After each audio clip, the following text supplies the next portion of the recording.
And good evening, everyone. ESS proudly presents the Wise Guys Sports Talk Show with your host, Pete Goslaw, Dave Bartlett, and Joey Riom. And our guest this evening is Russ Bartlett. Welcome to the program, Russ.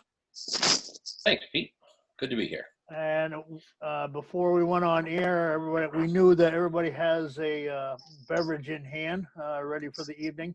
So it should be a good evening. I'll give a little bit about Russ.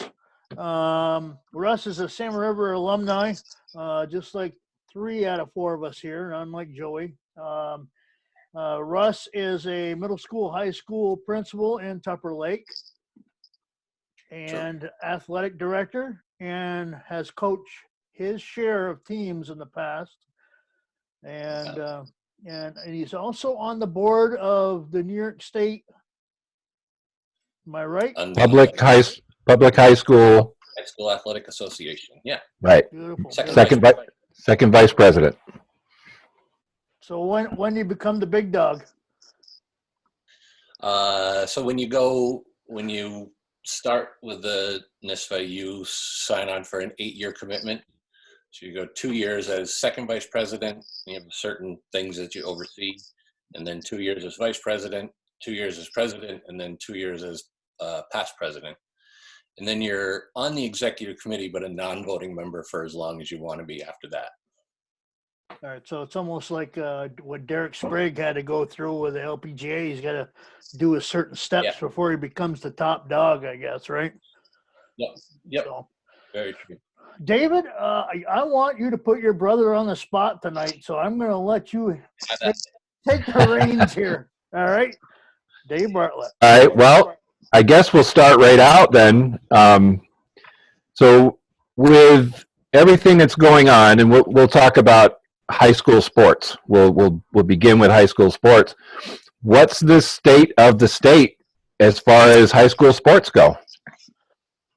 I don't know. Next question. Yeah. This All right. Thanks for a short show. I'll tell you that. Thanks everybody for tuning into Wise Guys. We'll see you tomorrow. No, I know that not an official stance, but what do you, as much as you're allowed to say as far as what your opinion is at this point.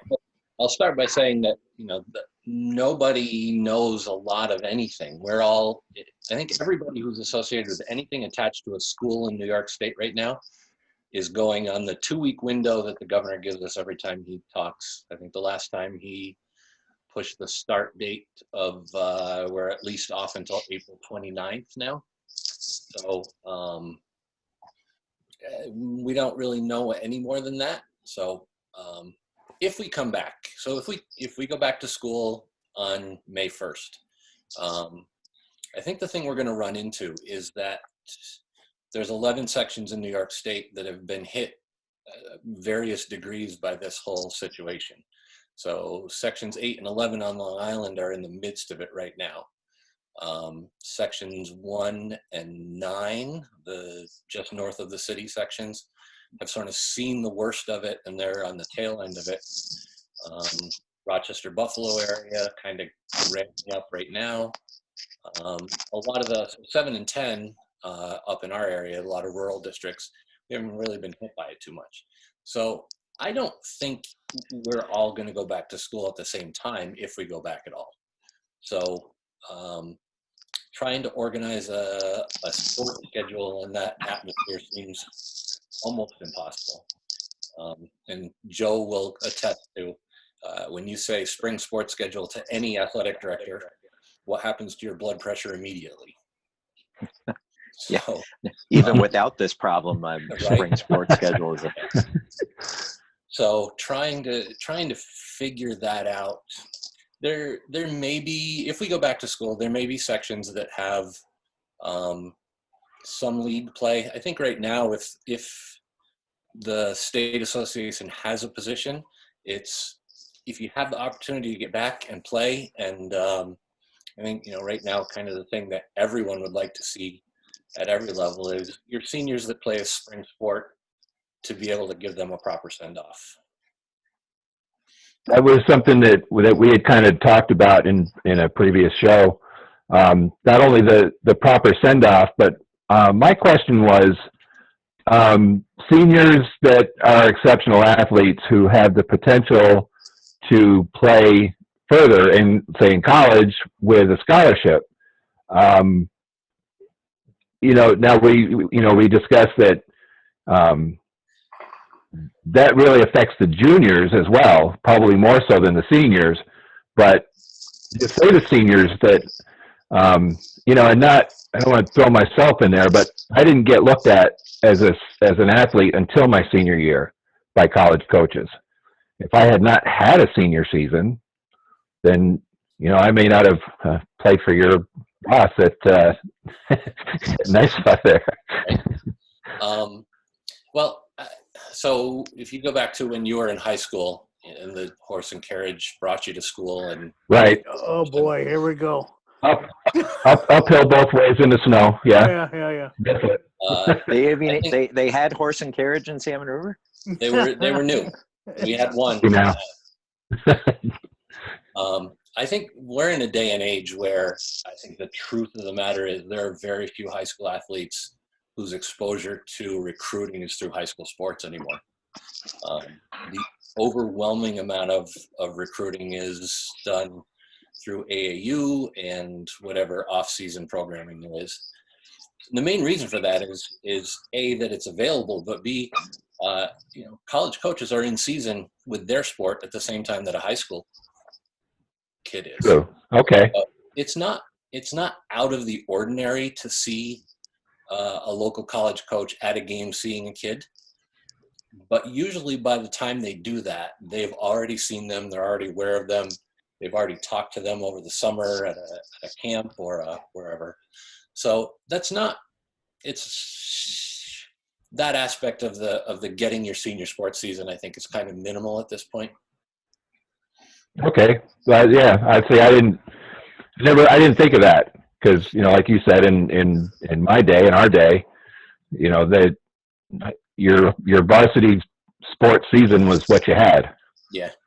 I think you're now at a point where I think the 20 games that a high school basketball player who's going to play, even at the Division III level, the 20 games a season that they're playing during their, their high school season is a small fraction of what they're playing over the course of spring, summer, and into fall with AAU basketball. Highly amused by something. I've got a poorly behaved dog right now who Michelle is trying to get to behave and tighten this pacing back and forth, is he? Yeah, he's concerned about who I'm talking to. Right, big dog? Okay, go lay down. Sorry about that. Okay. Go ahead, Joe. Well, I was just going to tack on to what Russ was saying as proof of the 20 games in high school for the kids and the programs. My teams over the last I didn't do it this last year, but leading up to that group class of 2019, really good team. We played 50 games a year outside of high school. Off the top of my head, I'm going to think of Chateauguay, OFA, our big boys basketball programs up here in Section 10. They're playing every weekend. As soon as the high school season is done, they're looking for a tournament and playing. So Russ is right. There are so many avenues, and I'm just thinking again in the sport of basketball, my sport, but all the sports have those opportunities now, and the high school season really it's a fraction.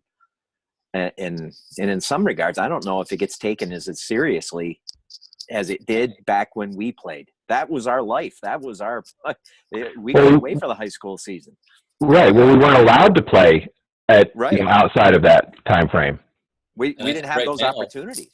One of the questions that we consistently deal with, I think at Section 10 level, but everywhere in the state, is how do you get your best athletes to play high school sports? Because they're playing for a club team, they're playing ODP, they're playing, some sort of development academy, and particularly down in the New York City, north of, and Long Island area, your best athletes may not be playing the sport that they're going to go to college for at the high school level at all.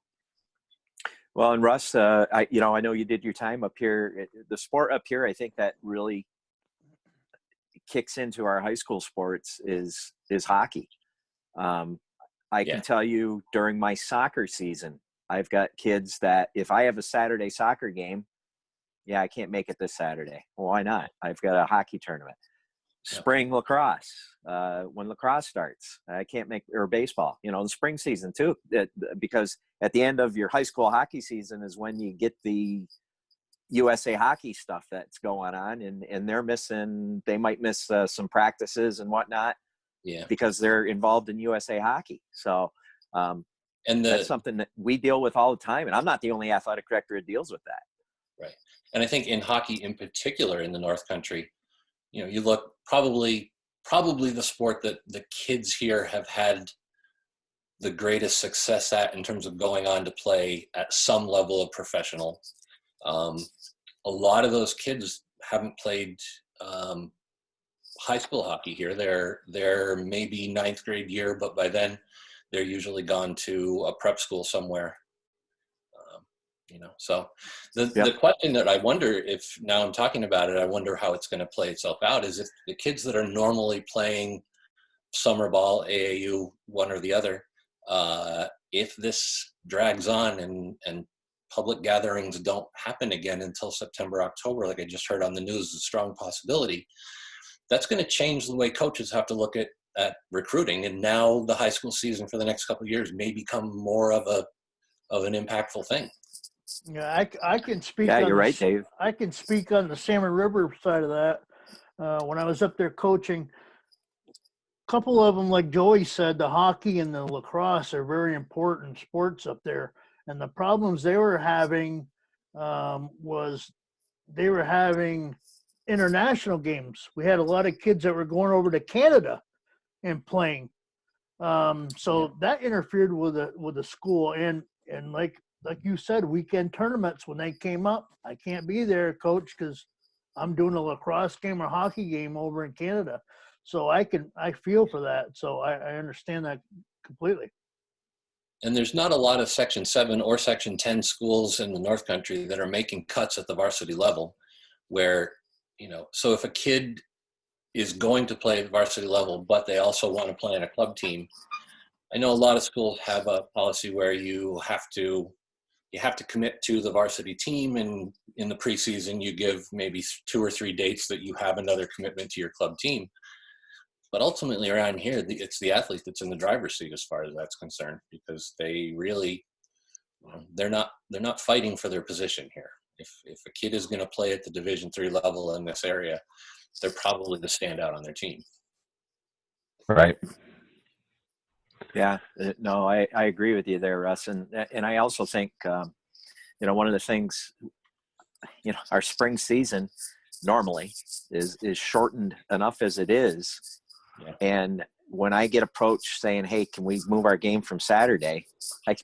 Because of that, because we're going to be short-handed. That I don't think that's fair to the other schools personally. Right. Yeah. Hey, I'm moving it because we don't have enough players because they're playing other sports. Now, I haven't had to do that, but I've had games on Saturdays where kids aren't there. It's impacted the product that we're putting on the field. Yeah. And I don't think it's fair to the kids that we have in our team, and I don't think it's fair to the opponent that we're playing. They're not getting the real us. And, all those years that I brought kids around, one of the deals I had, and we played every weekend, but my deal was, your spring sport for the high school comes first, and I will find a way to field the team without you and not hold it against you. Yep. And I think all coaches should feel that way. That's honestly, how I feel like the good coaches, the overwhelming majority of them take that tack with kids. They don't want to put the kid in the middle. They want what's best for the kid. That it takes 2 or 3 anywhere who will feel like they have the authority to say to a kid, no, I don't want you to play that other sport because we got to do this. And a lot of times I think, kids will feel like that coach is their ticket to get into a college or to get a college coach to come look at them. So they feel like they kind of owe them something. That's unfortunate. And we all know that it happens. It's not super common, but I think if more people took that approach that you just talked about, Joe, I think we'd all be happier. Yeah, I do. Cause I really I feel up here anyway, in Section 7, Section 10, the Frontier League, your commitment should be to your high school. And if you signed up for that sport, that should come first. And, those weekend tournaments, they're usually Saturday and Sunday. You might miss one game, but you probably won't miss every one of them, Right. And if you do, you do. That's how I feel. Yep. Okay, so going back to our original discussion. So let's just say, give me what would be the best case scenario for, just say, Section 7, Section 10, if school were to go back into session, May 1st. So as far as, because like we said, there are some sections where they've already canceled school for the rest of the year. So, so state tournaments would be not what they ought to be. Right. I would say that without, I'm speaking my opinion. I'm not speaking for the association. I don't think spring championships are a thing. Just because, like you said, the integrity of them, where I don't know if we're going to have all 11 sections, and but a best case scenario, I feel like we go back to school May 1st. For spring sports, you have, I think at this point, Joe, you correct me if I'm wrong, I don't know exactly. I think with this much time off, we would have to pretty much go back to the beginning in terms of number of required practices before you could play. I think anything you got in before we went off for 60 days is probably not countable. Yeah, I would agree. And in fact, when the boys and I had talked about this in previous shows, I had said, you're going to at least need a week. And all the sports now are 6 practices. You got to have 6 practices in individually. And I think it might, I think it's 6 and 6. So 6, and for pitchers and catchers, it's probably for pitchers a little bit more, and you have the pitch count issue. Now, the benefit, the upside, if that happens, is that we've always, our deadline in Section 10 has always been, because the first regional game is the weekend of Memorial Day, and we have to be done by then. If there's no regional games, now there's no Regents exams, you could really play a regular season that went right into the middle of June, I think. Yep. So, which, oddly enough, might actually get a spring sports season in around here for once. Yeah. We'd be playing in nice weather without black flies. Yeah. I wouldn't know what to do. Have to shovel a path to first base for once. So that to me seems like the best case scenario. And I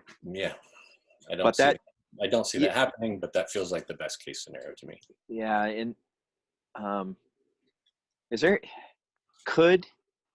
because I think Dave might have brought this up the other night when he was asking me. So let's say that does happen. Let's say no state championships. We come back to school and we play within our own section. Is there any rules that we could not go past what should be the last day of school? Yeah,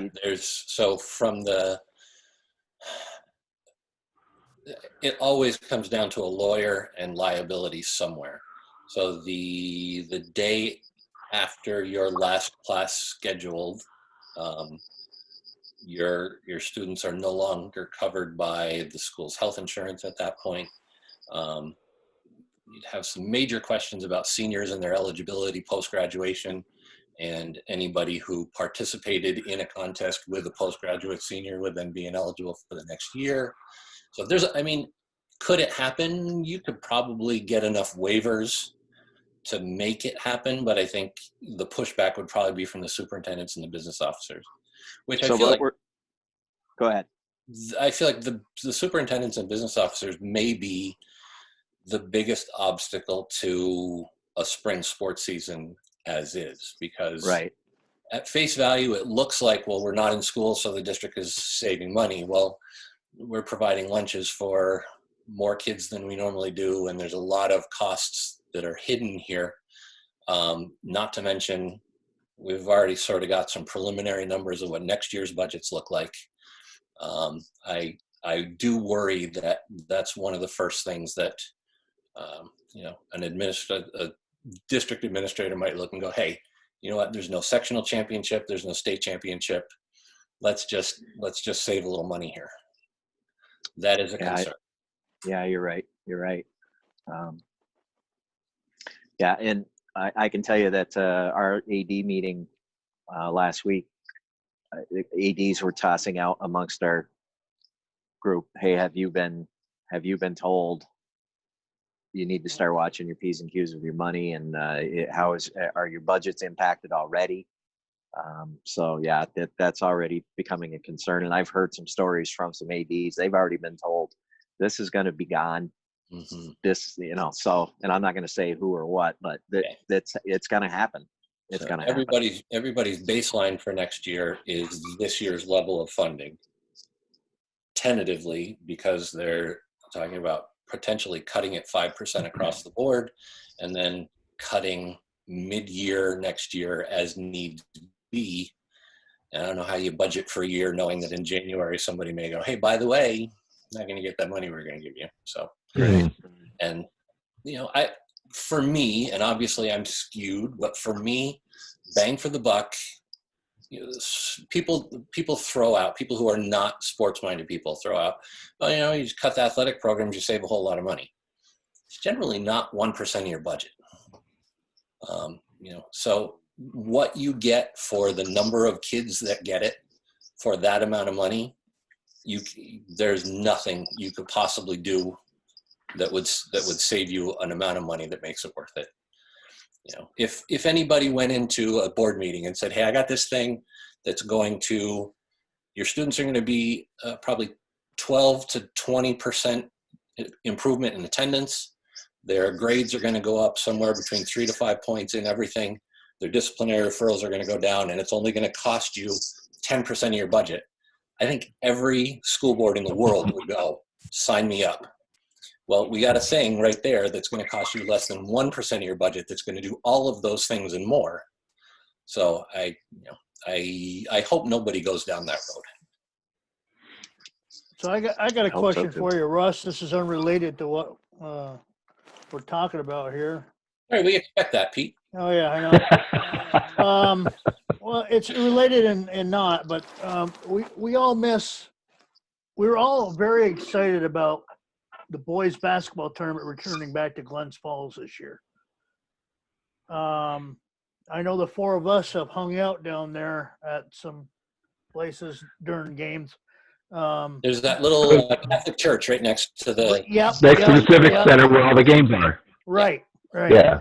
And I know the priest was joining us, in the tabernacle there. Anyway, question is how much did your board and organization have to do to get that to come back to Glens Falls? I'm sure there was a lot of people sitting at a table going, how is this going to work and blah, blah, blah. But I think a lot of people don't understand how that all works. And I'd like to hear from you. So the decision to move it from Glens Falls in Section 2 to Binghamton in Section 4, that happened 2 years before I came on as an officer. At that point, I was still an executive committee member. And really, the way it goes, I know that a lot of people say, why don't you have them here, there, wherever? Sections have to put out a bid. They have to put out a bid for hosting a state championship, and there are certain criteria that they have to have in terms of number of hotel rooms, parking space, number of available people to work the event, seating capacity at the event. And, basketball and football are clearly the two revenue makers, but that's true for every sport that we host a championship for. So what that situation boiled down to was Section 2 had it since the mid 80s, I think, mid to late 80s. It had been in Rochester for a couple of years before that. And without knowing the people involved, I would say, I think they kind of got complacent in what they did. And another place came through with a really phenomenal bid in terms of the capacity. Now, I don't know if you went to any of the games when they were down in Binghamton. Similar facility to Joey did. I didn't. No. Similar facility to Glens Falls. I think the general complaint among people who went to both was, in Glens Falls, everything is within a 3 to 5 minute walk from the stadium. In Binghamton, that's not true. Everything's kind of spread out, and down in the area where the stadium is, there's one hotel across the street, and then there's some that are within a few miles. So, but what that really boiled down to was a financial decision that made a lot of sense. And the baffling thing to me is that in that situation, there was also some things happened in the bid process where I think in previous administrations, the bid process had gotten kind of lax, and it was not really formalized. So what they did was, when Robert Zayas came on, he took a lot of things that were just standard practice but not in writing anywhere and formalized them. So they went through the bid process, and people said, hey, you know what? This bid from Binghamton is really good. So that's where then somebody said, well, this bid process is different than it's been in the past. Can we revisit this? And so they said, yeah, you know what? Here, we'll rebid the entire thing. We're okay with that. And I guess this is where I'm going to avoid commentary and say, when they looked at the bids again, the bids were still a really good financial decision for the state to have them in Binghamton.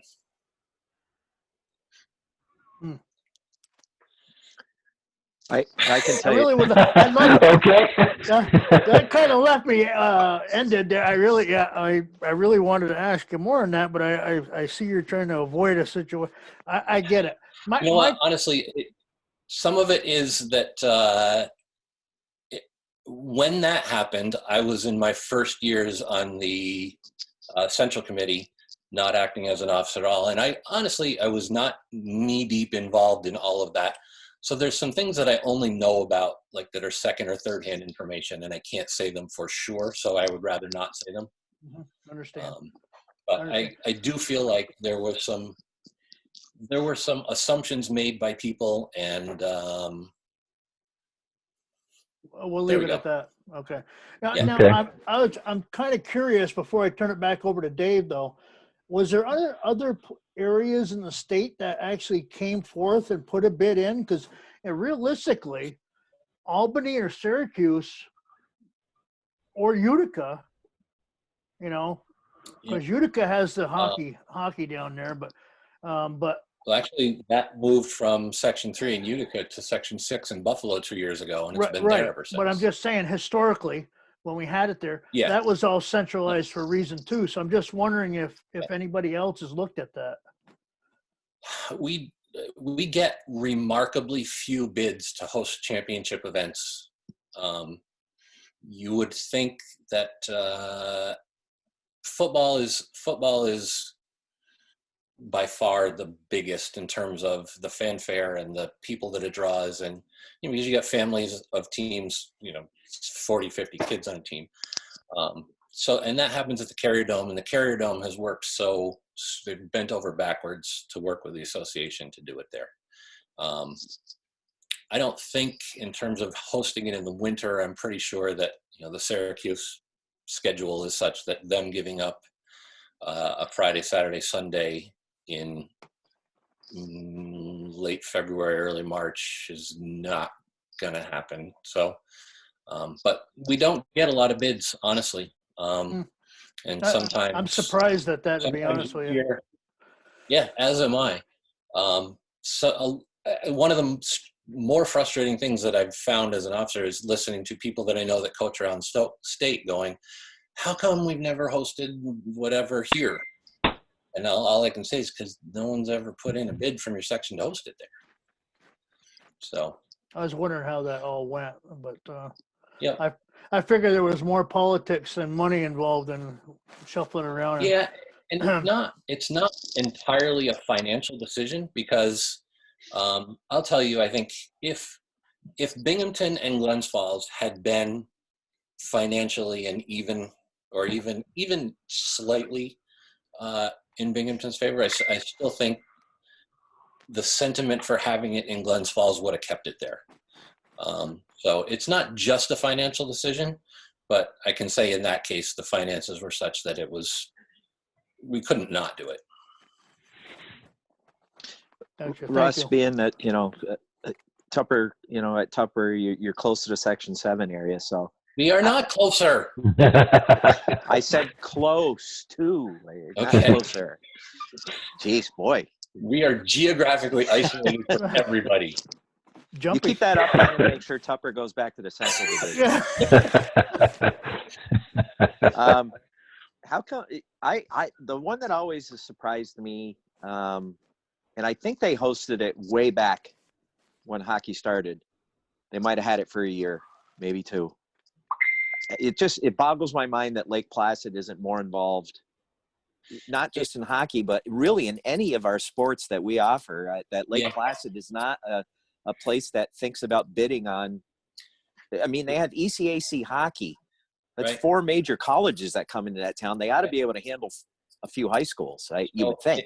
I said that same exact thing for a lot of time until I was one time having a conversation with the facilities director for Orta, and he said, you live in Tupper Lake. Have you been to Lake Placid during the mud season, when it's not ski season?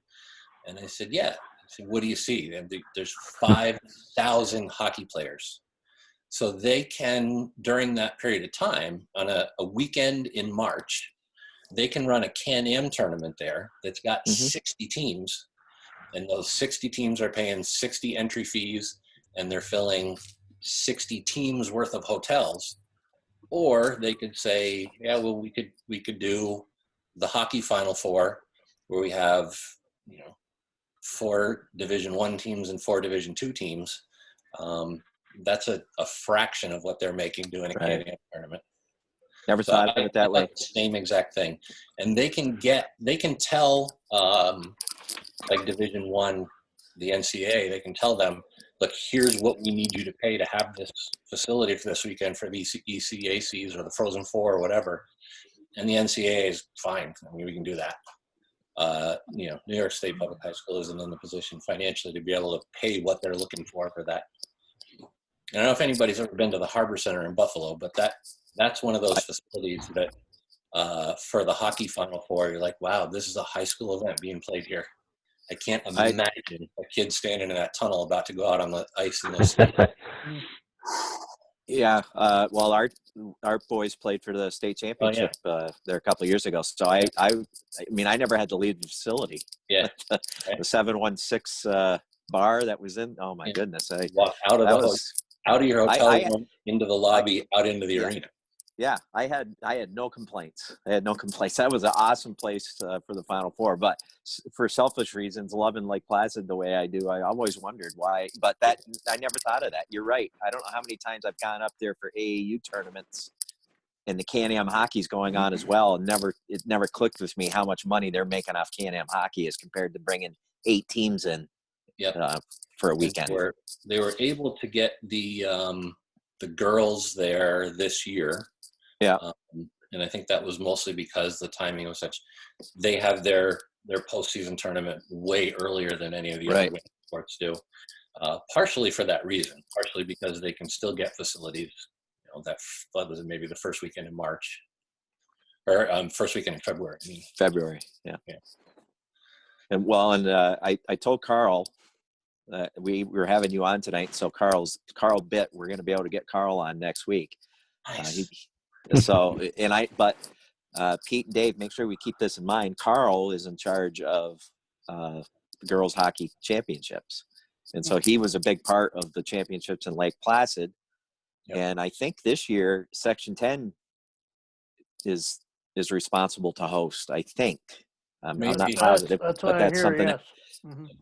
And so it'll be curious to is not yet at the level where it's a NISFA sanctioned state championship, because you need 4 teams from 6 sections, 6 teams, Mm-hmm. 4 teams from 6 different sections in order to be able to host a championship, and they're getting closer. I think, yeah, getting closer. Yeah. So I think the way they've been doing, I think we have 4 sections right now. I think, yeah. And it rotates yearly, and so next year Section 10. This past year it was Section 7, and that's why it was at Lake Placid. Gotcha. And then this year Section 10. I would imagine at Cheel. Carl has mentioned Cheel and SUNY Potsdam. The I don't know if you guys have been in the rink. It's been redone at Maxey Hall, the hockey rink. I mean, it's nice in there. That would be fine. I think it'd be fine for that. So. Gotcha. So when a city bids on a state championship, is it an annual thing? Do they have to bid every year on that, or is that? That can be part of the bid. So it's most places, if they are familiar with the process and have been through it before, will bid 2 to 3 years. Okay. If they're not sure, if they're trying to see, is it going to be financially lucrative for us to put this bid out? How's it going to work? Are we sure we can do it? They may bid for 1 year, and okay.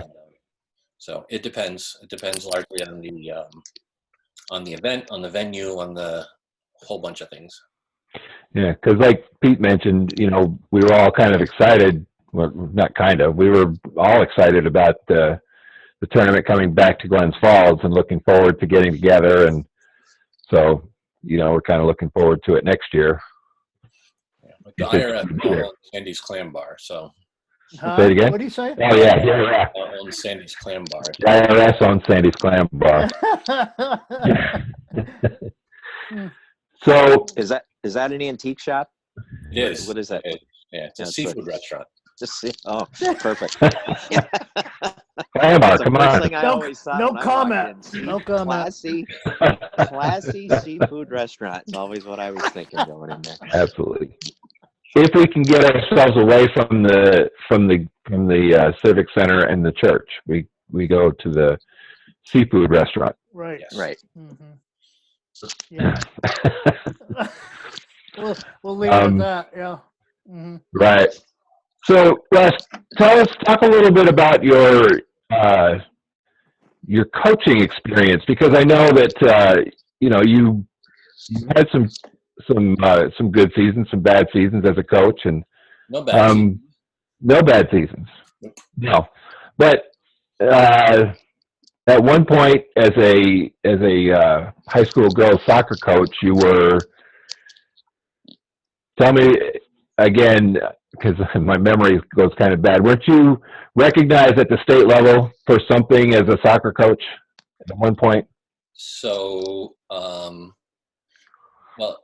all of the things that I can think of right off the bat. In like 2005 or 6, our team was the runner-up in the New York State student athlete contest. I mean, so our team had the second highest academic average in the state, which was cool.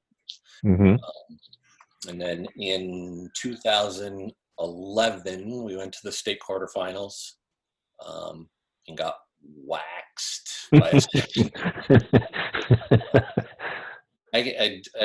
there's such a divide, I think, in terms of kids in urban areas or more urban areas that have access to sports. I know in that game we played Hoosick Falls, and in the first maybe 3-4 minutes of the game, we held our own for the first 3-4 minutes, and then a girl played a diagonal ball about 45 yards across the field. Their forward played back to the goal, took it off her chest, popped it up, turned around, and volleyed it out of the air off her own chest in the upper corner. And there's 11 girls in Tupper Lake jerseys standing on the field going, How do you do that? So no, those are I think those are the two standout things in terms of team awards and stuff like that. I coached girls soccer for 13 years, varsity soccer for 13 years. And I did boys JV basketball for 10 or 11 years, with a little bit of overlap in there. And I think I don't know, Joe, you may say I'm wrong. We're kind of at a point in high school sports where if you're coaching a varsity sport, it's tough to find time to coach anything else, even at a lower level. You can do it. It can be done. A lot of people do it. But if you know, it's usually because your kid is involved if you're at the lower level. Right. And, I mean, for the sake of my program, and I'm sure every varsity coach would say this, I would kill to be my youth coach, but I got to have some time for a life. Yeah. Right. I got to have some time for a family and those things. So totally understand you there. Come home for dinner after a game and it says on your napkin, "Dad, it makes me sad when you're gone all of soccer season." Hypothetically speaking, things like that make you go, Well, and hey, Russ, being a former athletic director, coach yourself, I've got a few, not many, but I've got a few, and it amazes me. The coaches that I've got that will coach more than one season. Back in the day when we were all in school, we had that coach. He coached the fall, he coached the winter, he coached the spring. And then somewhere in the late 80s into the 90s, that went away. And I'm not saying it's creeping back, but there's not many of them. There's not many that coach more than one season. No, if you're Wilbur Bailey in St. Regis Falls comes on. Yeah, Wilbur does. Yep. And he's the president of St. Regis Falls. And yeah, I know. Yeah, all the above. Yeah, I know. Yeah. But hey, I had to throw it in there. As a varsity coach, if you're not running an off-season, a league or running a team or a weight program or a skills program or something, you're falling behind. If it's not the kids that are playing another sport, then you're doing something to get the kid who's not playing the sport that season and push them a little bit further ahead going into next year. So it's there's a lot of keeping up with the Joneses going on. Oh. So to talk a little bit about your JV basketball coaching days, who was your varsity coach at that time? Skipper. Let's see if I can think.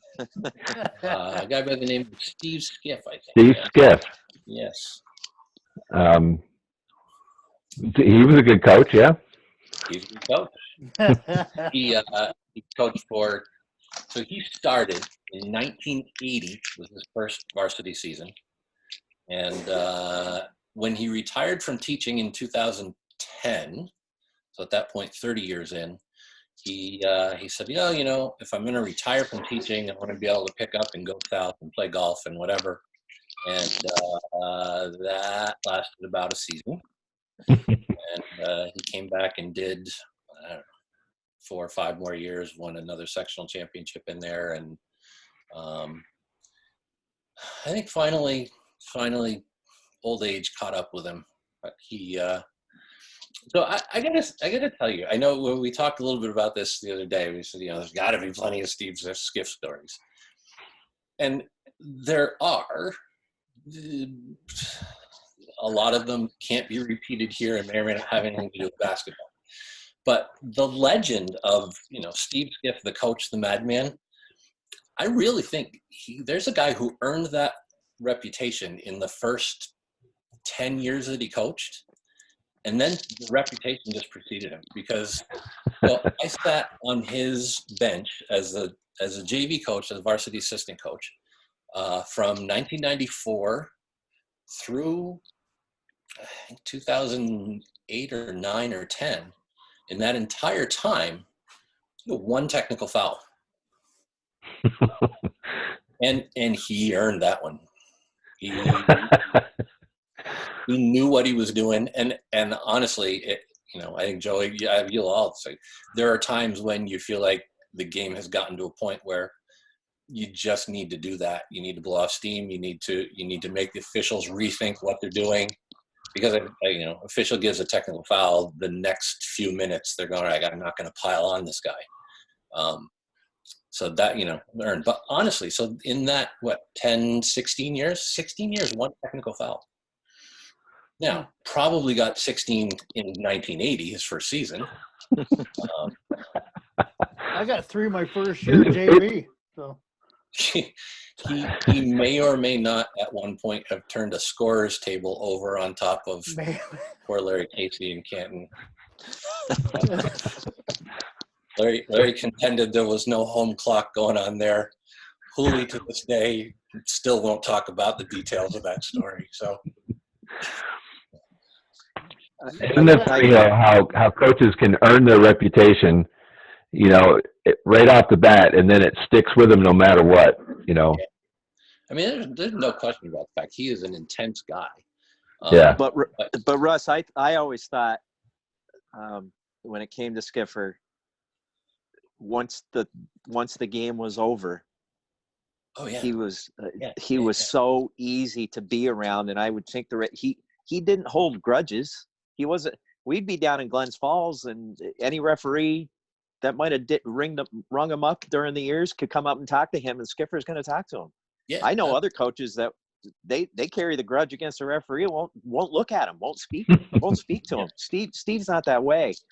I know you three guys know this, but anybody who's listening, in full disclosure, Steve's been my best friend for 25 years. He was the best man in my wedding, and we have a lot of stories that we won't talk about here. But I can tell you, even when we were in Section 7, when we were back in Section 10, you may find a place to stop on the way home. And inevitably, it's this place where all of the coaches and or all of the referees stop. And never once saw the guy hold a grudge, no matter how good or bad an official may have been. And honestly, it's a camaraderie. I think that's why we all coach right there. That's the thing is you take 2 coaches, put them in a room together, and pretty soon you got salt shakers that are setting picks on pepper shakers, and that's the sort of guy that he is too. He just loves to talk about the game. Well, we had Randy on the other night, Randy Todd, and Randy and I, just as the younger guys in Class C, we love playing against Steve, and Steve and I, we had our battles, and I just love the guy.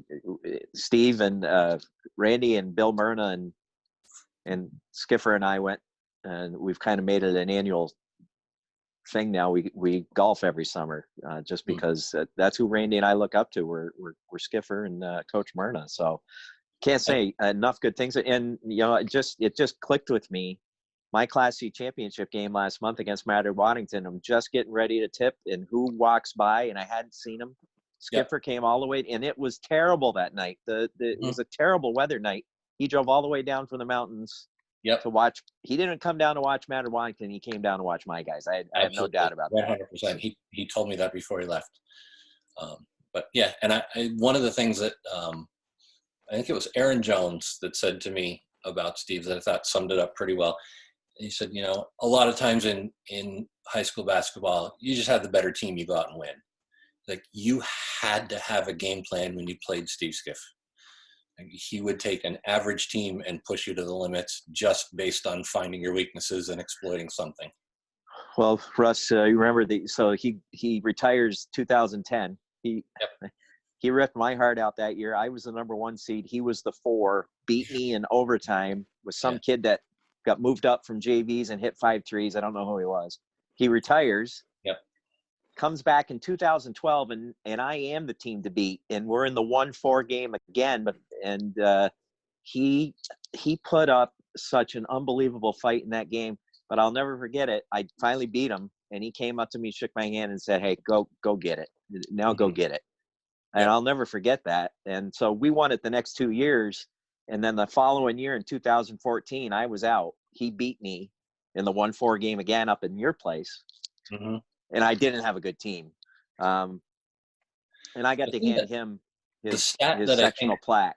So I thought that was really cool. Him and I have just had a close bond, so many tight games, and him and I just hit it off and got along, and I love the man to death. The stat about him that always surprises.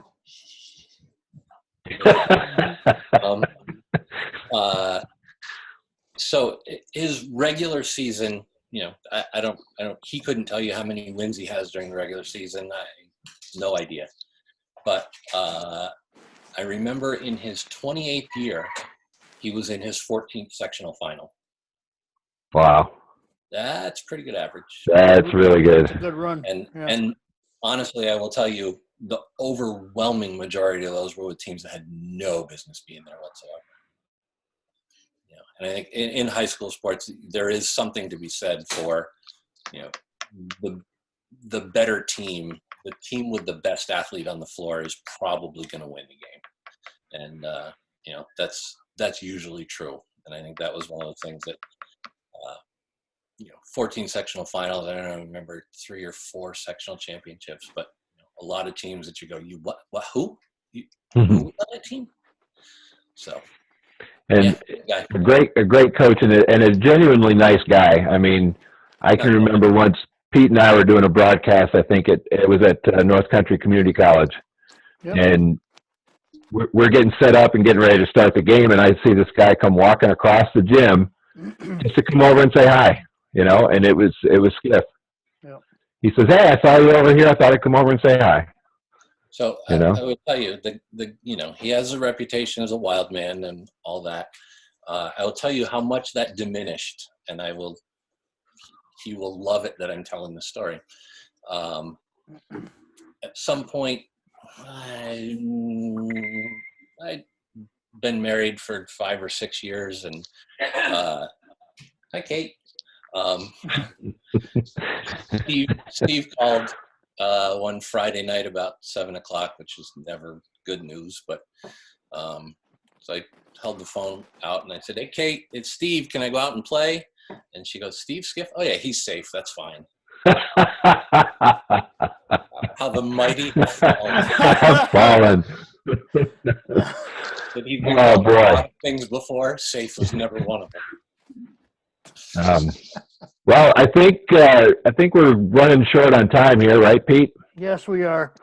And Russ, it's been a privilege to listen to you and the stories. We could go on for hours, I assume, but at some point I got to wrap this up, and that happens to be this time. So I want to thank you very much for being on the show with us. Thanks for having me. Hope you come, and maybe we'll bring you back on again. How's that? If you ever need to ditch the other the dead weight you got there and replace him with somebody much better looking whose mother likes better. Okay. Shoot! I thought you were talking about me there. I was going to say, wait a minute, I'm host here. All right. Well, thanks a lot, Russ. He's just jealous because I'm taller. Oh, okay. That's right. Okay. That's it. Thank you, Russ. Appreciate it. All right. See you guys. Hey, thanks, bro. Thanks. For Dave Bartlett, Joy Reholm, and myself, and our special guest, Russ Bartlett, that's it for tonight here on the Wise Guy Sports Talk Show. We hope everybody stays home, stays safe, and we'll see you on Friday night. Good night, everybody. Night.